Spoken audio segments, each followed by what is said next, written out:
I'm a regular American. Over the course of my 54 years, I've lived the sort of life that many of you have. I've been failed, I've been fallen. I've struggled and overcame and failed again. I've known hunger. I've enjoyed feast. I'm a street cop, an old soldier, a husband, a father, a Christian. I'm Irish and English and German. My story could be the tale of any American, regardless of color or creed, despite our own individual heritage and culture. All of us, every one of us, through our lives and by our family's history, has woven the thread that defines our flag, has dedicated life and limb and treasure to establish the nation we love. All of us, young, old, wealthy, poor, black, white, liberal, conservative, every single one of us, first and foremost, is an American. And if you're listening to this message, and if you can agree on a basic premise I've just stated, then please lend me your ear for the next couple of minutes. If you can't even set aside your hate long enough to allow truth to speak to your heart, then by all means step aside, child, and let the adults work. America is a nation built by imperfect men, driven by perfect intent. We've overcome every imaginable horror through our history. Some of it, horrors of our own creation. This is the way of a man's life. My own is no exception, nor is yours. And thus, also, is the way of a nation's life. America has never been without fault, nor have we ever claimed such a status. America is, however, the very finest example of free men assembled that the world has ever established. American soldiers have died on every shore to preserve our nation intact. The sun never sets on American dedication to the foundational principle that defines our own Constitution, that all men are created equal.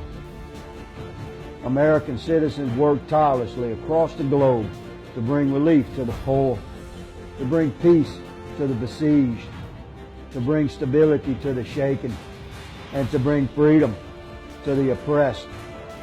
Yet now, our own nation is threatened.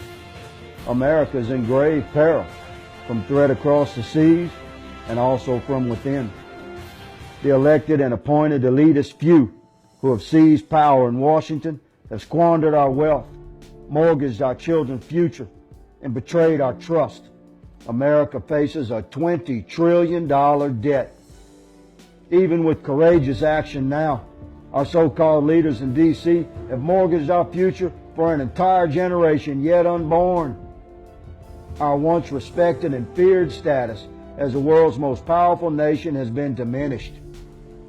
Our own allies across the globe no longer trust us. Our borders are no longer sovereign. Our cities are on fire. Our police are murdered in the street. Our history is being rewritten. Our veterans return to a nation almost unrecognizable and are forced to battle the oppression of their own government. Our prisons overflow with poor men who long ago paid their debt to society.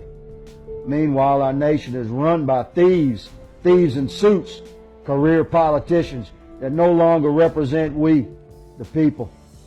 They represent strictly their own agenda, greed, and ravenous hunger for power. I've often said in my career as a cop that a man's character shouldn't be measured by how he falls.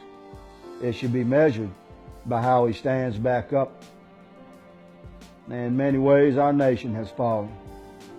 Now I ask you to join me.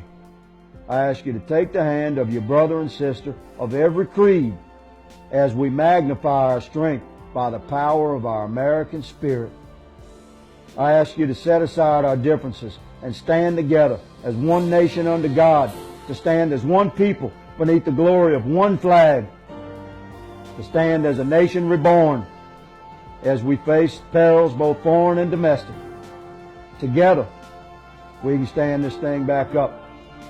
Our finest hour can yet lay ahead. The threats we face are menacing and real, but an American nation standing as one is a force the world's evils cannot defeat, a force that career politicians fear, a force that every peril dreads, that foreign horrors like ISIS tremble before. You are that force. We are that force. America's not done. Real Americans are not defeated. We are strong. We are one. I'm Captain Clay Higgins, a simple man, a humble American man.